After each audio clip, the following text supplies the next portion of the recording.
डाका मारिया कौम नूं। कहंदे हुंदे ही जे पेट्रोल महंगा होवे वजीर आजम चोर है। कहंदे हुंदे ही जे पटना दी चीनी महंगी होवे वजीर आजम चोर है। कहंदे हुंदे ही गैस महंगी होवे वजीर आजम चोर है। अज चोर डर रो रहे झोलियां चुक के। या अल्लाह इन्हां दा बेड़ा गर्क कर दिया सारियां दा।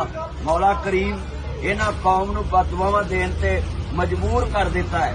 अल्लाह इन्हां लुटेरियां चोरां डाकुआं हुक्मरानां तो साडी जान छड़ा दे। मौला जे गलती होई ते असीं माफी मंगने ते ऐ जेड़े कहिंदे सी ना साडा बाकी जुमेरात आई है तो वाम दे शामत आई है।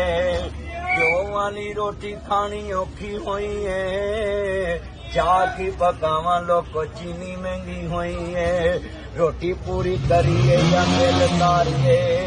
रोटी पूरी करिए या पेट्रोल डालिए। दसो केड़े खूह विच छाल मारिए। सोच